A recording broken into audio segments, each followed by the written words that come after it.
भगवते वासुदेवाय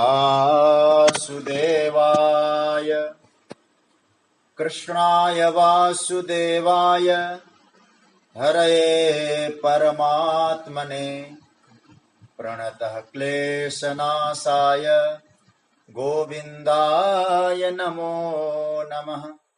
नमः परमहंसास्वादितचरणकमलचिन्मकरन्दाय भक्तजनमानसनिवासाय श्रीरामचन्द्राय वागीशायस्य वदने लक्ष्मीर्यस्य च वक्षसि यस्यास्ते हृदये संवित् तं नृसिंहमहं भजे। गुरुर्ब्रह्मा गुरुर्विष्णुर्गुरुर्देवो महेश्वरः गुरुः साक्षात् परब्रह्म तस्मै श्री गुरवे नमः।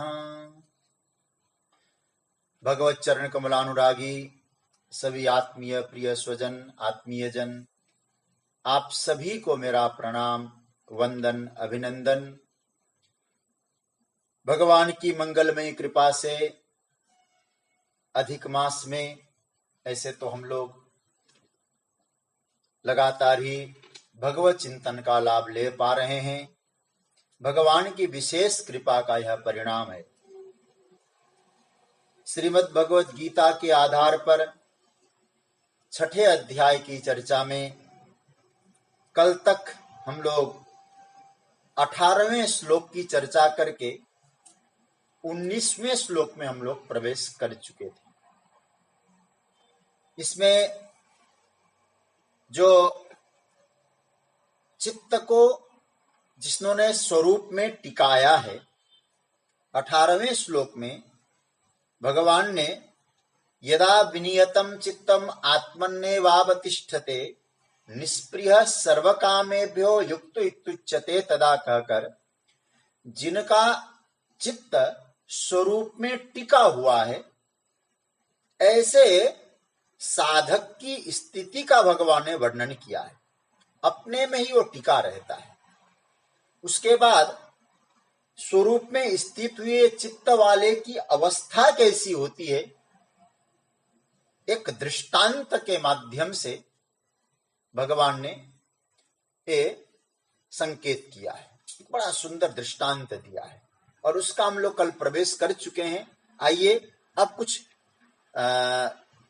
बृहद रूप से थोड़ा चिंतन की यात्रा में हम लोग आगे बढ़ें।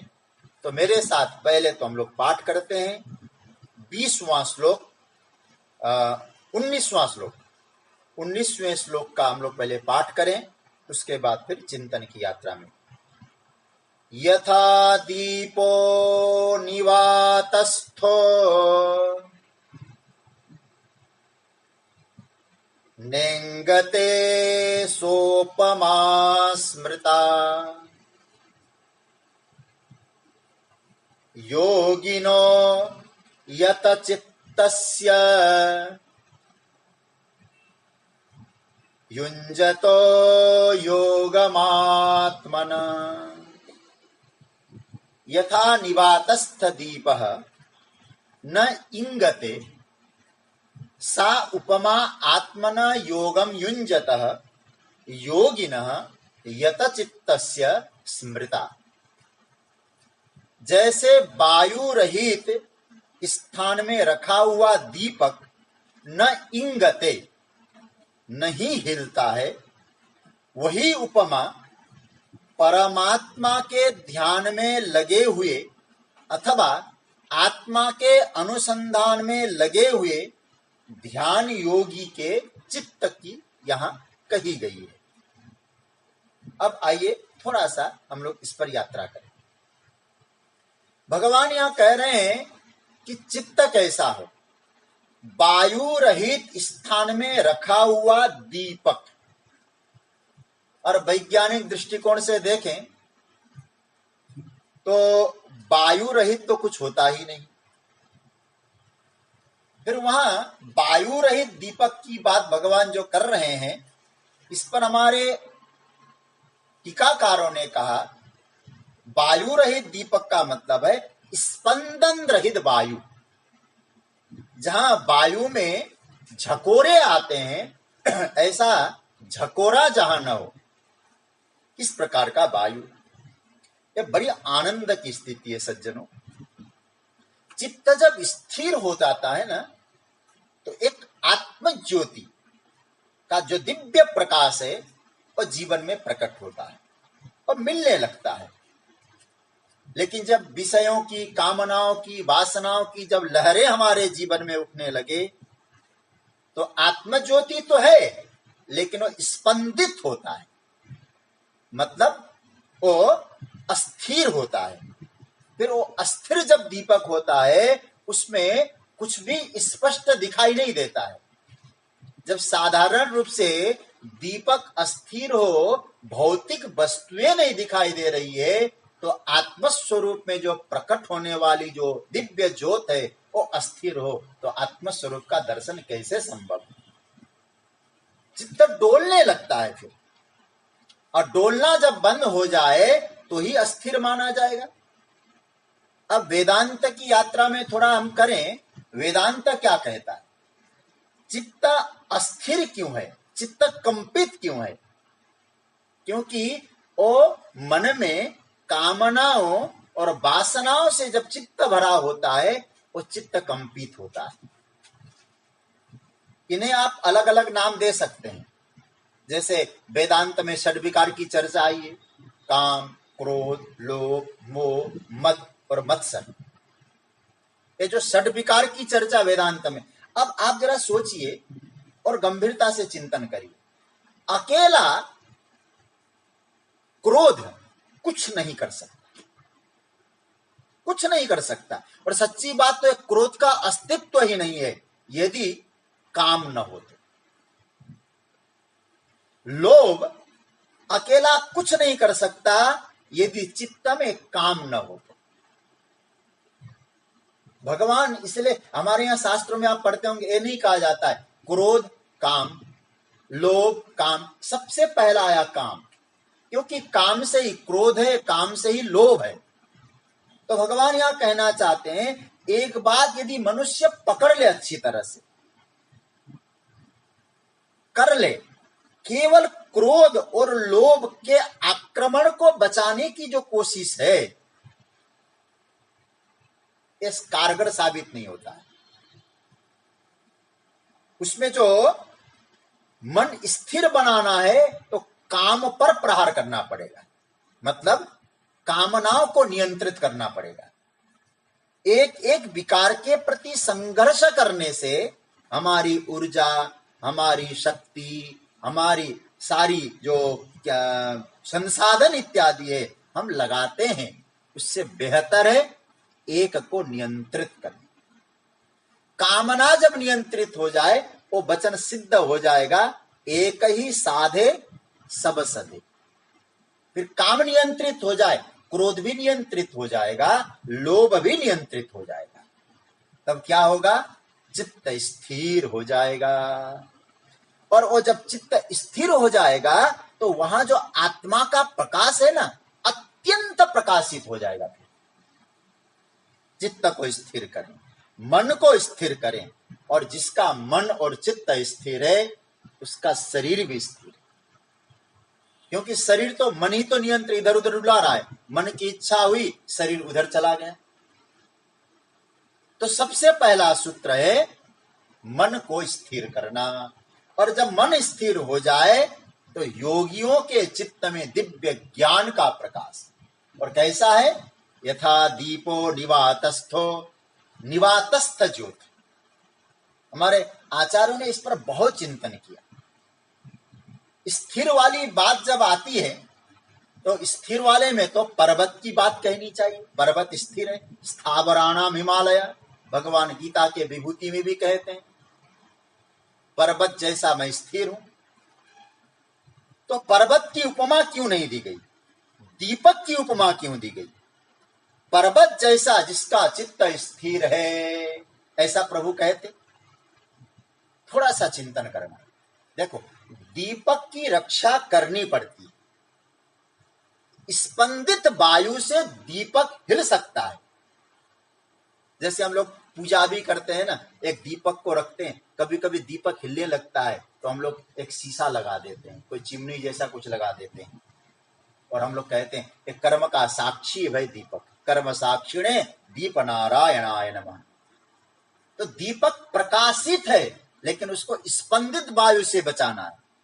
अब पर्वत तो स्वभाव से स्थिर है, आप जरा ध्यान देना, पर्वत स्वभाव से स्थिर है, उसको किसी स्पंद वायु से बचाने की आवश्यकता नहीं होती। लेकिन मन में, चित्त में जो कामनाओं का झकोरा आया है, उससे तो बचाना पड़ता है। इसलिए पर्वत को स्थिर करने के लिए कोई प्रयास नहीं होता है, लेकिन मन को स्थिर करने के लिए पूरी साधना है। तो दीपक कैसा होना चाहिए, फिर आप उसको ठीक करें तो आपके जीवन में अखंड दीपक, ये तो है अखंड दीपक जल रहा है, मैं हूं, ये आत्मा के प्रकाश में तो आप अनुभव कर रहे हैं। जब घर में अखंड दीपक होता है ना, तो हम लोग कितनी जिम्मेवारी उसकी होती है। हम सोचते हैं भैया एक काम करो, हम कहीं घर से बाहर भी जाते हैं ना, किसी की जिम्मेवारी छोड़ते हैं, दीपक को देखना भाई, दीपक का ख्याल रखना, उसे स्थिर बना के रखना। ये स्वाभाविक नहीं है दीपक का स्थिर होना, ये साधना है। तो भगवान कहते दीपक को जैसे स्थिर बनाते हो, मन को भी ऐसा स्थिर बना। दूसरा, पर्वत प्रकाशहीन है, वो उसमें कोई प्रकाश नहीं है, लेकिन दीपक में प्रकाश, चित्त प्रकाशवान। तो इसका मतलब ये हुआ, तो दीपक स्थिर हो और दृढ़, स्थिर हो और प्रकाश, दो चीज चाहिए दीपक में। दीपक में प्रकाशित भी हो दीपक और स्थिर भी हो, तो हमारा चित्त कैसा हो, प्रकाशित भी हो और स्थिर भी हो। समझ रहे होंगे बात। केवल प्रकाशित होने से काम नहीं बनेगा, स्थिर भी होना चाहिए चित्त, और स्थिर होने के साथ साथ प्रकाशित भी होना चाहिए। एक बात और कहूं, अभी स्थिर की बात, एक और स्थिरता की आप चर्चा करना, विचार करना, सुषुप्ति। स्थिरता की बात करें तो अच्छा सोचिए, अच्छा सुषुप्ति में स्थिरता है कि नहीं? वहां भी चंचलता नहीं सुषुप्ति में। वह अवस्था जो सुषुप्ति में, उसे भी स्थिर अवस्था कहा जा सकता है, लेकिन भगवान ने उस सुषुप्ति को भी उदाहरण के रूप में नहीं दिया है। और मैं आपको कहूं, ये सुषुप्ति अवस्था जो है, ये चित्त की जो जागृति, वो सुषुप्ति से बेहतर है, दिव्य है, विलक्षण है। आप थोड़ा सा चिंतन करना, सुषुप्ति में और समाधि में ज्यादा कोई अंतर आपको नजर नहीं आएगा। दोनों ही अवस्था को आप देखेंगे, वहां प्रपंच का बाद होता है। वेदांत की भाषा में कहूं तो सुषुप्ति अवस्था में भी और समाधि अवस्था में भी प्रपंच का बाद होता है,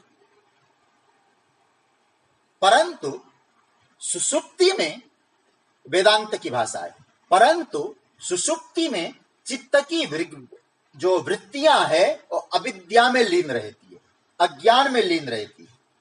अतः सुषुप्ति को क्या मानते हैं हम लोग? अज्ञान मानते हैं, अज्ञान की अवस्था। वहां क्या होता है, सुषुप्ति में सर्व के साथ साथ स्व का भी विस्मरण होता है। आप बात को पकड़ना थोड़ा सा, सुषुप्ति में सर्व के साथ साथ स्व का भी विस्मरण होता है, कुछ भी भान नहीं रहता है। परंतु समाधि में, चित्त की जागृत अवस्था में सर्व का तो बाद होता है, लेकिन स्व की अनुभूति होती है।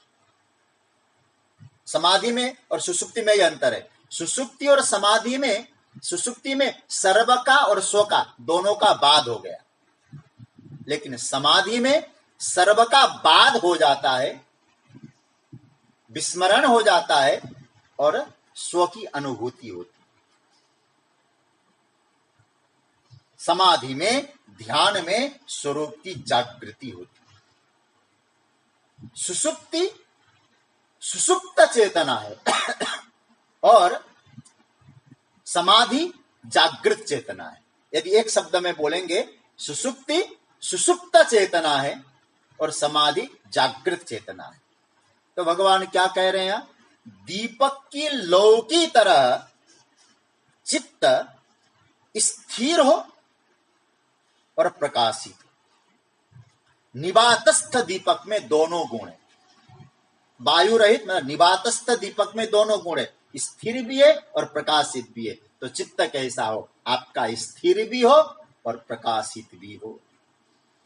ये जो साधन भगवान बता रहे हैं, आप लोग ध्यान से सुन रहे हैं, ये जो साधन ठाकुर जी बता रहे हैं, ये साधन भगवान को पाने का साधन नहीं है।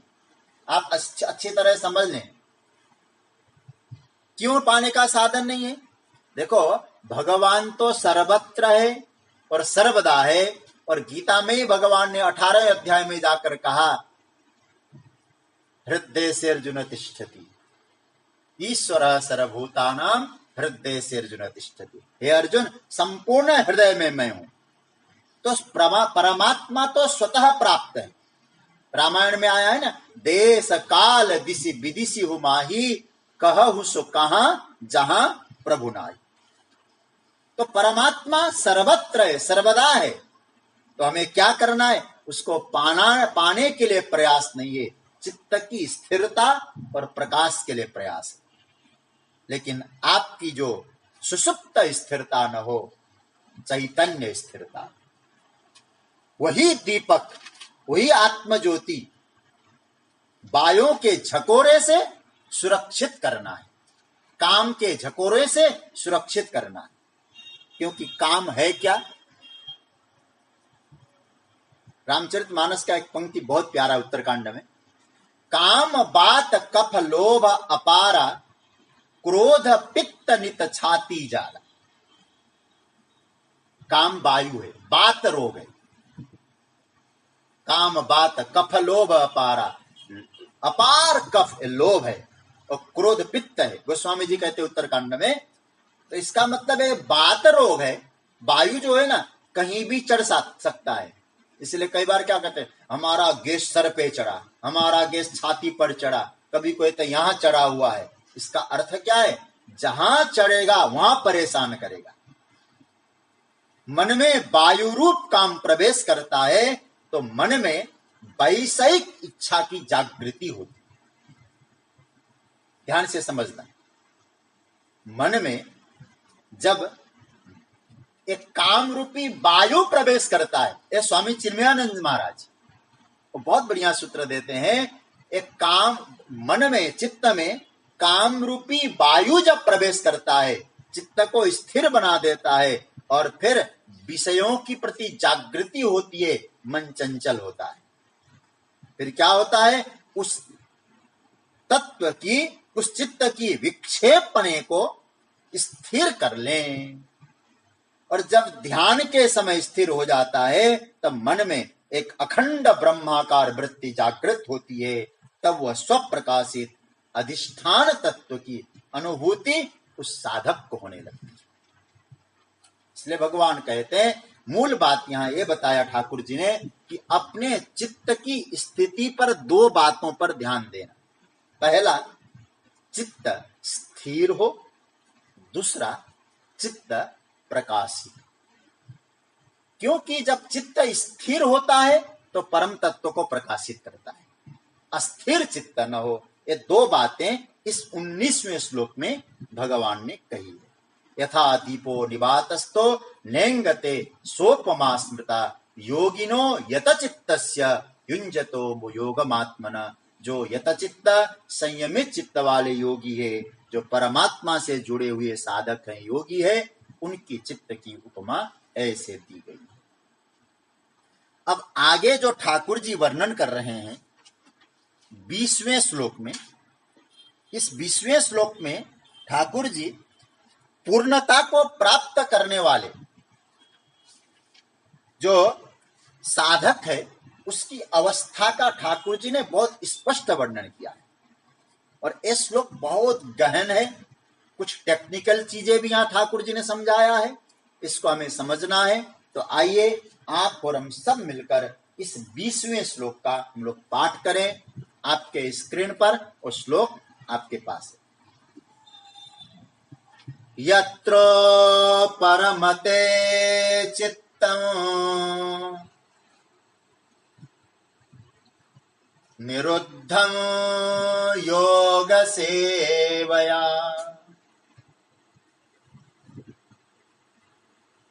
यत्र चैवात्मनात्मानं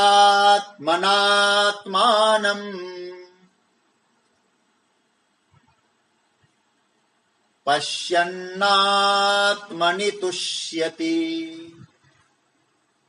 यत्र योग सेवया निरुद्धं चित्तम् उपरमते च यत्र आत्मना आत्मानं पश्यन् आत्मनि एव तुष्यति। जिस ध्यान की अवस्था में यत्र योग सेवया अर्थात ध्यान योग की अभ्यास करने से निरुद्धम चित्तम उपरमते पूर्ण निर्विचार हुआ चित्त, स्थिर हुआ चित्त, उपरमते मतलब शांत हो जाता है, च मतलब और, यत्र मतलब जिस अवस्था में आत्मना अपने आप में अपने आप को देखता हुआ, आत्मना आत्मानं पश्यन् अपने आप में क्या होता है, आत्मनि एव तुष्यति अपने आप में ही वो संतुष्ट हो जाता है, संतुष्ट रहता है। मतलब जिस ध्यानावस्था में ध्यान योग का अभ्यास करने से जिसका चित्त निर्विचार हुआ है, शांत हुआ है और उसी अवस्था में अपने आप में अपने आप को देखता हुआ योगी संतुष्टि की अवस्था को प्राप्त करता है, संतुष्ट होता है, संतुष्ट रहता है। ये जो पूर्णता की अवस्था हो जाती है ना सज्जनों, ये वो जो अवस्था प्राप्त होती है, ये ठाकुर जी ने उसका बड़ा सुंदर वर्णन किया है। थोड़ा सा टेक्निकल बात भी है इसमें, हम लोग थोड़ा समझने का प्रयास करेंगे, थोड़ा चिंतन करेंगे और गंभीरता से आप लोग इसको समझने का प्रयास करेंगे। देखिए, यह भूमिका कौन सी है जो यहां भगवान ने 20वें श्लोक में बताया है। इस भूमिका की स्थिति यत्रो परमते चित्तम निरुद्धम योग सेवया। मैं आप लोगों से एक निवेदन करूंगा, इस निरुद्धम शब्द में जरा अंडरलाइन करिएगा, बाद में समझने में बहुत सरल हो जाएगा हमें। निरुद्धम योग सेवया, योग सेवया निरुद्धम चित्तम यत्र उपरमते। उपरामता की अवस्था कौन सी है, उपरति अर्थात शांति की अवस्था कौन सी है, स्टेप बाय स्टेप होता है वो। देखिए, योग साधना में, ध्यान योग में धारणा की बड़ी महानता होती है, बड़ी प्रधानता होती है। मुझे परमात्मा में अन्य विषयों से समेटकर अपने चित्त को वहां जोड़ना, ये धारणा। चित्त को स्वरूप में लगाना, यह धारणा। और जब तक यह संकल्प नहीं होता तब तक हमारे साधना की जो आगे की यात्रा है वो ठीक ढंग से नहीं निभ पाती। दूसरे सभी प्रकार के विचारों को हटा करके जो हमारा जो चित्त है ना, ऊर्जा का प्रवाह है, ऊर्जा का एक पोटली है। तो हम लोग क्या करना है, उस जो चित्त है, जो ऊर्जा है, उस ऊर्जा को उस स्वरूप में, जिस स्वरूप में हमें ध्यान करना है उसमें लगाना है। उस लगाने का नाम है ध्यान, धारणा, ध्यान। धारणा का मतलब समझ लिया, चारों तरफ से मन को समेटकर परमात्मा से जोड़ने का प्रयास, और उस स्वरूप में जब लगाना, इसका नाम है ध्यान। प्रत्यार मतलब प्रयास करके इधर खींचा, ध्यान मतलब वहां लगाया। अभी तक गीता में हम लोगों ने जो 6ठा अध्याय ध्यान योग इसीलिए कहा गया है, बहुत ध्यान से समझना इस सूत्र को। अब तक भगवान ने यम नियम की बात कही है, यम नियम की चर्चा की ठाकुर जी ने, बहुत सुंदर रूप से समझाया। आसन के बारे में बताया, शुचोदे से प्रतिष्ठाप्य स्थिरमासनमात्मना। और फिर उसके बाद यम नियम आसन प्राणायाम के बारे में बताया, तत्र एकाग्रम मनः कृत्वा मन प्राणेन्द्रिय क्रिया यत चित्तेन्द्रिय क्रिया। प्राणायाम के बारे में बताया, यम नियम आसन प्राणायाम प्रत्याहार धारणा। उसके बाद ध्यान।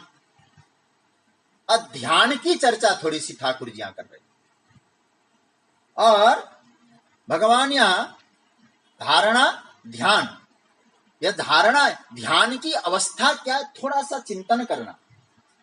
देखिए शास्त्रों में, विशेष करके हमारे वेदांत के ग्रंथों में त्रिपुटी की चर्चा आती। जो आप लोगों का ग्रंथ का अभ्यास है ना, वो आप समझ जाएंगे, त्रिपुटी समझते होंगे। त्रिपुटी में 3 चीजें होती है। आप लोग पहले भी शायद संकेत में आया होगा, नहीं तो नोट कर लें। ध्याता, ध्येय और ध्यान, ये त्रिपुटी है। ध्याता क्या है? मेडिटेटर, साधक, जो ध्येय करने वाला है। ध्येय क्या है? मतलब साध्य का जो स्वरूप है, साध्य है, वो है ध्येय। हम लोग जिसका ध्यान कर रहे हैं, ध्यान स्वरूप में तद्रूप होने के लिए जो वृत्तियां हैं, उसका नाम है ध्यान। तद्रूप में होने के लिए जो साधन इत्यादि है, वो है ध्यान। उदाहरण हम एक समझ ले थोड़ा सा। हम लोग भगवान श्री कृष्ण का ध्यान कर रहे हैं। अब ऐसे समझ लें थोड़ा सा। हम हो गए कौन? हम ध्यान कर रहे हैं कृष्ण का, हम हो गए ध्याता। कृष्ण हमारा स्वरूप है, हम हमारे श्री कृष्ण का हम ध्यान कर रहे हैं, तो श्री कृष्ण हमारे ध्येय हैं। ठीक है। अब जो वृत्ति जो श्री कृष्ण के स्वरूप में एकाकार हो रही है, उसका नाम है ध्यान। आप अब तो समझ गए होंगे, इसी का नाम है त्रिपुटी। अब जो स्वरूप है जिसका हम ध्यान कर रहे हैं, ध्येय जिसको कहा जा सकता है, वो 2 प्रकार का होता है। यत्र चैवात्मनात्मानं पश्यन्नात्मनि तुष्यति।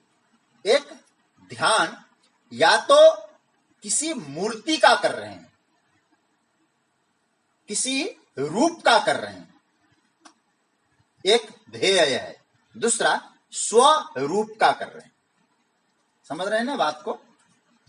एक तो स्वरूप का कर रहे हैं, किसी मूर्ति का, अथवा स्वरूप का कर रहे हैं, अपने स्वरूप का। वहां बाहर की कोई स्वरूप की अपेक्षा भी नहीं है, आवश्यकता भी नहीं है, एक्सटर्नल कुछ भी नहीं है, सब इंटरनल वाली बात है। तो रूप और स्वरूप दोनों आपके ध्यान में आ गया।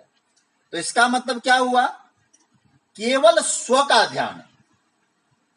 अब जब तक एक त्रिपुटी है, ध्याता, ध्यान और ध्येय, वो जो प्रयास है हम लोग उसका ध्यान कर रहे हैं। जब हम लोग इससे आगे बढ़ रहे हैं, आगे बढ़ते हैं, और धीरे धीरे धीरे धीरे धीरे जब हमारा विकास होने लगता है, विकास का मतलब खूब संपत्ति को अर्जित करके आप डेवलप कर रहे हैं, वो विकास नहीं। जब आप ध्यान के मार्ग में आध्यात्मिक विकास कर रहे हैं, उस मार्ग पे ध्येय की प्रधानता होनी चाहिए। पहली बात, हम श्री कृष्ण का ध्यान कर रहे हैं, तो हम ध्यान कर रहे थे, तो सर्वप्रथम क्या होता है, यदि ध्येय की प्रधानता होने लगती है, तो धीरे धीरे ध्याता का विस्मरण होता है। मैंने इसलिए शुरुआत में कहा था थोड़ा टेक्निकल बात समझना। मतलब ध्येय का स्मरण हो, ध्येय में आनंद आए, ध्येय में लक्ष्य हो, तो पहला कार्य क्या होगा, धीरे धीरे ध्याता का विस्मरण हो जाएगा। तो ध्याता का स्मरण ही नहीं रहेगा। इतनी एकाग्रता आ गई कि मैं ध्यान कर रहा हूं, यह स्मरण मुझे है ही नहीं, अब केवल ध्येय है। इसके बाद ध्येय में इतने मग्न हुए हम। अब देखिए कैसे कैसे त्रिपुटी में एक एक करके निकल जाता है। जो ध्यान करने की विधि जो समझते हैं ना, वो बात को अच्छी तरह समझ जाएंगे। आप जरा सोचिए, पहले तो क्या निकल गया? ध्याता निकल गया। कब निकल गया? जब ध्येय में आपकी एकाग्रता बढ़ गई। अब ध्याता चला गया, ध्यान और ध्येय रह गया। अब ध्यान देना। उसके बाद ध्येय में आप इतने मग्न हो गए तो आपके साधना में से ध्यान भी चला गया। हमारा ध्यान का जो प्रवाह है, आप श्री कृष्ण से जोड़ दिए अथवा स्वयं से जोड़ दिए, और फिर उस प्रवाह में ध्याता का विस्मरण हो गया, ध्यान का विस्मरण हो गया। क्या बचा? केवल ध्येय बचा।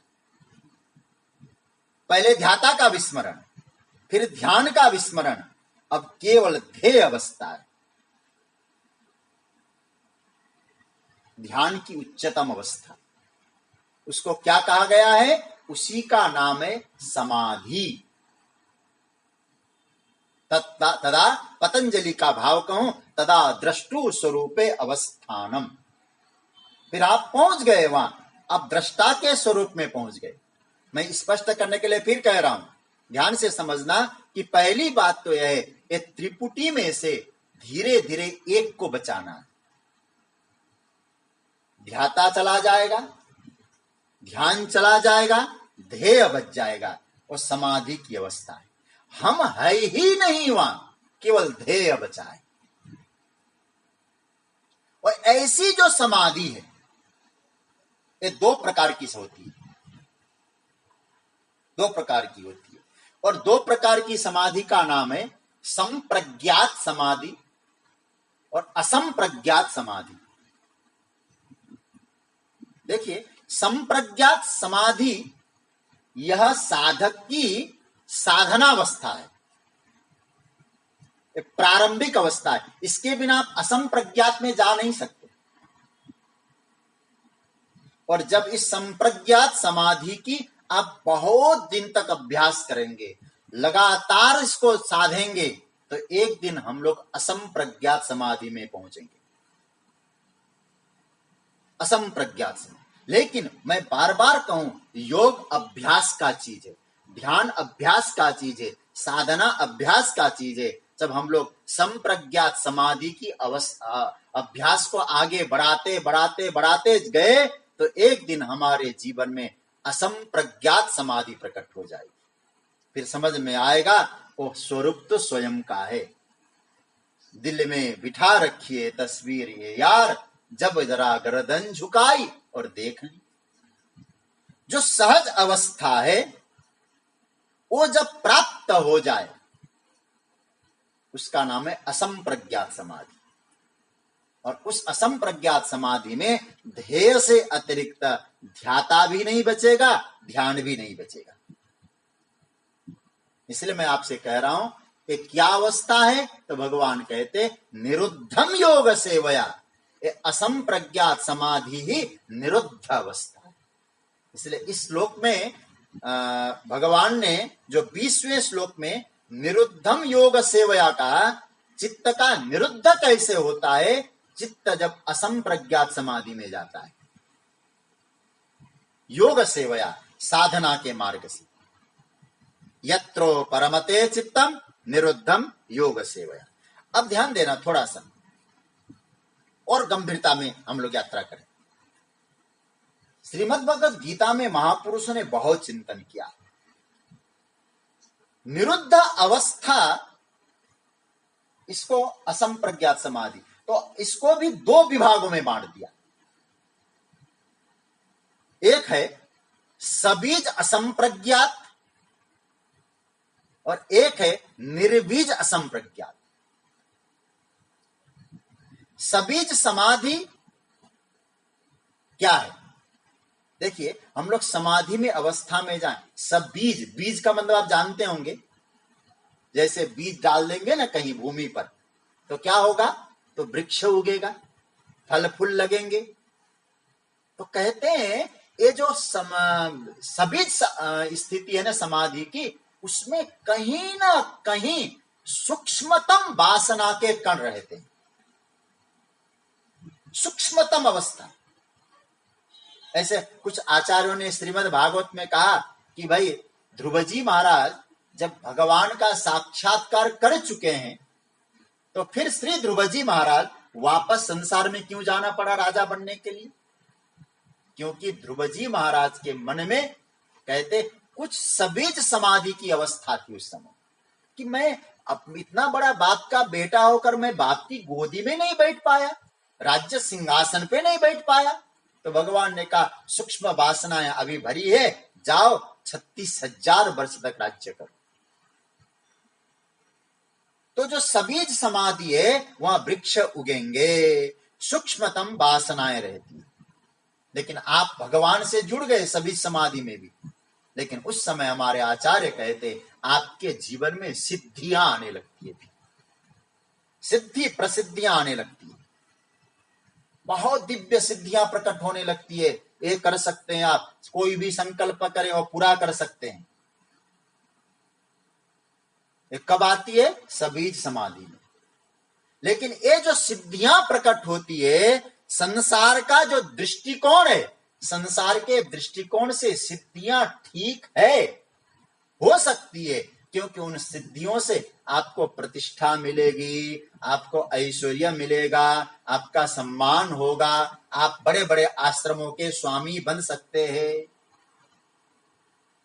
पर पारमार्थिक दृष्टि से देखा जाए, ये जो सबीज समाधि में आपको सिद्धियां जो मिल रही है, पारमार्थिक दृष्टि में ये आपके साधना में विघ्न है। बहुत ध्यान से समझना इस बात को, ये विघ्न रूप है। हमारे यहाँ सिद्धियों की बड़ी चर्चा है, हनुमान चालीसा भी अष्ट सिद्धि नवनीति के दाता, असबर दीन जानकी माता, अणिमा महिमा गरिमा लगिमा प्राप्ति प्राकाम्य मीसित्व वसित्व, 8 सिद्धियां। किसी के मन की बात को जानना, आकाश में पक्षियों की तरह उड़ना। श्रीमद् भागवत में तो 18 प्रकार की सिद्धियों का वर्णन किया। लेकिन याद रखना, रामायण में रामचरितमानस में कहा गया है सिद्धि क्या है? साधन सिद्धि राम पगने हो, मोहि लखी परत भरत मत। भरत जी का मत क्या है? सारी सिद्धियां भगवान राम के चरणों में प्रेम ही सिद्धियां हैं। इसलिए श्रीमद् भागवत में जब 18 प्रकार की सिद्धियों का वर्णन किया है ठाकुर जी ने, उसके बाद भगवान कहते सर्वासाम एव सिद्धि नाम हेतु पतिरहम प्रभु। सारी सिद्धियों का स्वामी मैं हूं। इसलिए भक्त भी सिद्धियों के चक्कर में नहीं होगा, ज्ञानी भी सिद्धियों के चक्कर में नहीं होगा, क्योंकि जानता है ये सिद्धियां जब आती है तो हमारे साधना के मार्ग में विघ्न उपस्थित कर देती। ध्यान देना, इन सिद्धियां जब आती है साधक को खूब सावधान रहना पड़ता है।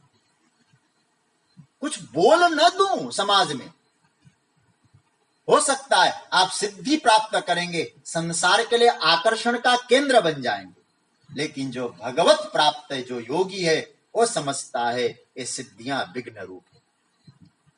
कैसे विघ्न रूप है? मेरे दादा गुरु एक दृष्टांत दिया करते थे। प्रातः स्मरणीय पूज्यपाद स्वामी श्री अखंडानंद सरस्वती जी महाराज, वो कहा क्या करते थे, बोले एक व्यक्ति भगवान की खूब आराधना की, एक साधक ने, और कहा कि मुझे सिद्धियां चाहिए। तो भगवान ने कहा देखो सिद्धियों के चक्कर में साधना करोगे तो फंसोगे। बोले महाराज मेरी वाह वाह होनी चाहिए, सिद्धियों में तो क्या नहीं होता है। तो कहा कि ठीक है, अब इनको सिद्धियों का क्या दुखदाई अवस्था है मालूम तो पड़ जाना चाहिए। और महाराज जी बड़े विनोद में सुनाया करते थे, और कोई एक रोग है, कोई किसी प्रकार का कोई रोग है, और रोग के विषय में यदि तुम अपने शरीर का एक बूंद खून किसी को दे दोगे, फलाना एक प्रकार का समझ लो कैंसर रोग, कोई और रोग पर कह रहे थे, मुझे वो याद नहीं है, वो रोग ठीक हो जाएगा। अब तो महाराज ठीक है महाराज, फिर तो मेरा तो बड़ा नाम हो जाएगा। सिद्धि पाली, और सिद्धि पाने के बाद जब आए, वो बहुत अच्छा उनका उद्योगपति शिष्य था, उनके परिवार में किसी को कैंसर हो गया था, कोई रोग हो गया था। उनसे आके कहा मुझे ऐसा कोई एक सिद्धि मिली है, मैं तुमको बता सकता हूं, किसी को बताना नहीं, बस क्या अरे आना। तो एक बूंद खून दे दिया और ठीक हो गया। अब महाराज बात छुपेगी कैसे, सब लोगों को मालूम पड़ा बाबा के खून में तो कमाल है, गंभीर रोग भी दूर हो जाते हैं। अब तो लाइन लग के बाबा हमें भी खून दे दो, थोड़ा हमें भी रक्त का बूंद दे दो, खून का बूंद दे दो। अब तो महाराज बाबा परेशान हो गए और सब पीछे पड़ गए, हमें चाहिए हमें चाहिए। प्रभु प्रार्थना करने लगे, इन सिद्धियों से बचाइए, ये सिद्धियां ले लीजिए। सज्जनों, जिसे केवल प्रतिष्ठा से मतलब है, धन वैभव से मतलब है, परमात्मा से कोई मतलब नहीं, उनके लिए सबीज समाधि ठीक है, सिद्धियां प्राप्त हो सकती है। लेकिन महाराज महापुरुष जो होता है वो क्या समझता है। कई लोग कहते हैं महाराज हमारे सर पे हाथ फेर दो, हमारा सारा काम बन जाएगा। बन सकता है महापुरुषों के हाथ फेरने से, महापुरुषों के दृष्टि से काम बन सकता है, लेकिन महापुरुष बचते हैं। क्यों बचते हैं?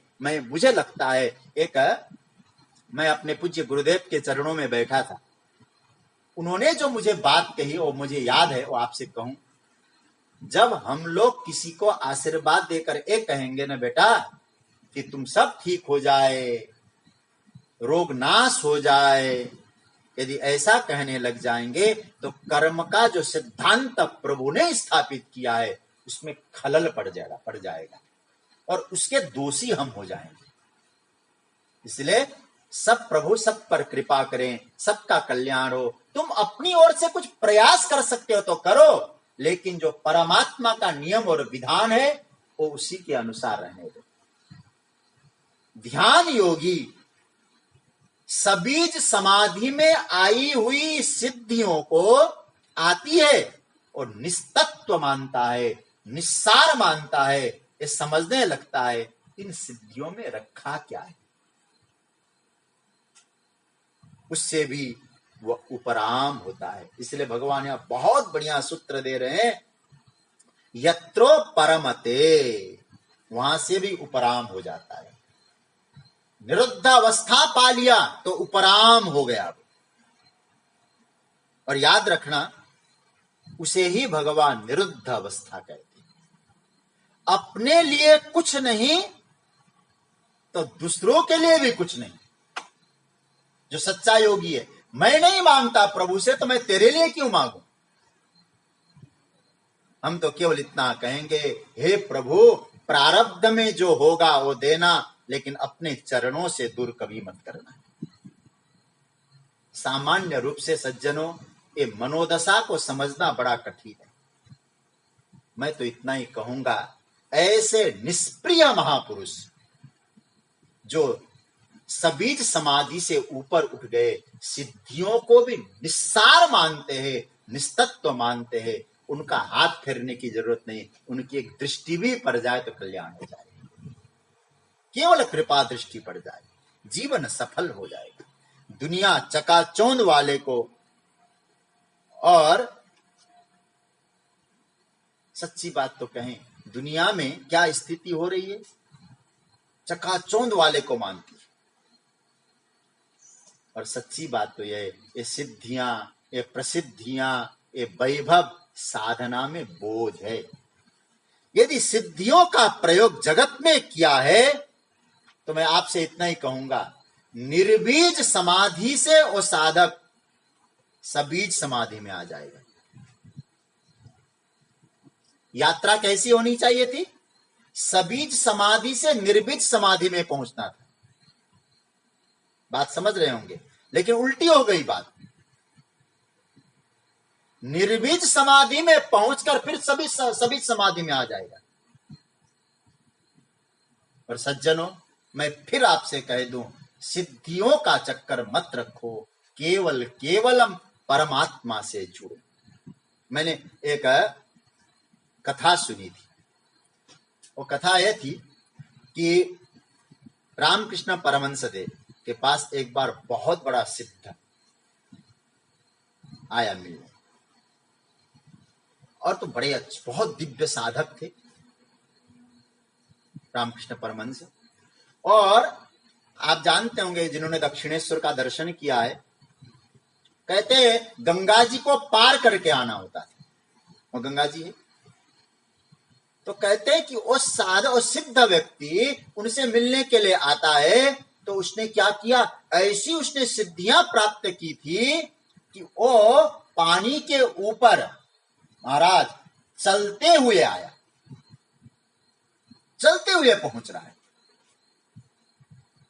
और सज्जनों, और जैसे चलते हुए रामकृष्ण परमहंस देव के पास वो पहुंचा, और सिद्धियों की चर्चा होने लगी कि आप तो अपनी मां के चरणों में इतनी साधना करते हैं, क्या आज तक आपको सिद्धि मिली है? रामकृष्ण परमहंस देव ने कहा, मैं कुछ नहीं जानता हूं, मैं तो केवल माई के चरणों को जानता हूं।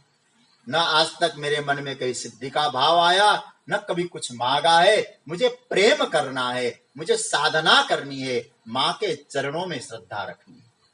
आगे मुझे कुछ नहीं मालूम, सिद्धि क्या है, साधना क्या है। मैं केवल मुझे प्रभु से, मां से जुड़ना है। उन्होंने कहा कि इतना होने के बाद भी, अरे जगत जननी क्या नहीं कर सकती? सारी सिद्धियां तो उनमें है। सिद्धिदात्री च, सिद्धियों को देने वाली है। तो हमारे पास तो ऐसी सिद्धियां है। आपने कैसे पाया? बोले बहुत साधना की। मानो वो सभी सिद्धियां थी, सभी समाधि थी। आपने बहुत साधना की तब सिद्धि प्राप्त किया आपने? बोले हाँ। अच्छा, तो उस सिद्धियों का प्रयोग आपने कहां किया? बोले देखा नहीं आपने, नदियों में बाढ़ आई हुई है, उस बाढ़ के ऊपर बिना नाव के मैं पैदल चल के आया। सज्जनों, बहुत ध्यान से समझने जैसी बात। रामकृष्ण परमहंस ने कहा, जिस नाव में उधर से इधर आने में केवल 2 आना लगता है, 2 रुपया लगता हो, तो उस 2 आने को बचाने के लिए इतने बरसों से की गई सिद्धि का आपने प्रयोग किया। मैं आपको निवेदन करना चाहूंगा, ध्यान से समझना इस बात को। हमने खूब साधना में शक्तियां अर्जित की है, ऊर्जा एकत्रित किया है परमात्मा का भजन करके। और हम लोग कर क्या रहे हैं? उसका प्रयोग कहां कर रहे हैं? संसार की वस्तुओं को पाने में, संसार की स्थिति को पाने में, संसार का वैभव पाने में। तो हमने भगवान की आराधना को, भगवान की उस दिव्य शक्ति का सदुपयोग किया या दुरुपयोग किया? हमने महत्व समझा ही नहीं। मैं एक निवेदन करना चाहूंगा, साधन, संसार के साधनों को माध्यम बना लो, परमात्मा को लक्ष्य बना लो, ये तो साधना का मार्ग दिव्य बन जाएगा। लेकिन हम लोगों ने क्या काम कर रखा है? परमात्मा को तो साधन बना लिया और संसार की वस्तुओं को साध्य बना लिया। ये हमारे जीवन में ये बाधक है। मैं पुनः आपसे निवेदन करूंगा, होना क्या चाहिए था? संसार के साधन, जैसे आपको गर्मी लग रही है, एयर कंडीशन में बैठ जाइए, भजन करिए, तो एयर कंडीशन आपके लिए साधन हो गया। आपको प्यास लग रही, पानी पी लीजिए, भजन करिए, पानी आपके लिए साधन हो गया। लेकिन आप जुड़ना भगवान से, उस परम से जुड़ना है, इन सब का निरुद्ध करना है। लेकिन आप जरा सोचिए सज्जनों कि हमने क्या काम किया है। हमने साधनों के माध्यम से साध्य को पाने की कोशिश की है या साध्य को ही साधन बना दिया? और साध्य क्या बनाया? संसार की वस्तुएं, संसार का वैभव, पदार्थ। तो फिर भगवान यहां कहना चाहते हैं, इतना आनंददायक तत्व पाना है तो हमने उस तत्व को साधन बना दे। मैं पुनः आपसे निवेदन करूंगा, भगवान को माध्यम मत बनाओ, भगवान को लक्ष्य बनाओ। संसार को माध्यम बना सकते हैं, संसार लक्ष्य नहीं है। शरीर माध्यम है, शरीर लक्ष्य नहीं है। इंद्रियां माध्यम है, इंद्रियां लक्ष्य नहीं है। लक्ष्य परमात्मा है, लक्ष्य आत्मा है, लक्ष्य स्वस्वरूप है। उसको पाना है, साधनों को आप पकड़ के चलो, लेकिन उस लक्ष्य को पाकर लक्ष्य को ही साधन बनाकर संसार की वस्तुओं को साध्य मत बनाइए, अन्यथा गीता का यह सूत्र हमारे जीवन में व्यर्थ हो जाएगा।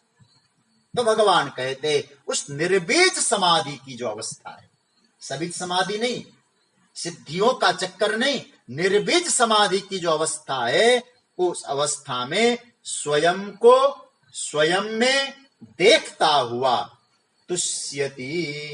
कैसे तुष्यति? बहुत बढ़िया सूत्र दे रहे हैं, यत्र चैवात्मनात्मानं पश्यन्नात्मनि तुष्यति। यत्र च आत्मना आत्मानं पश्यन्, अपने में अपने आप को देखकर अपने आप प्रसन्न और संतुष्ट रहता है।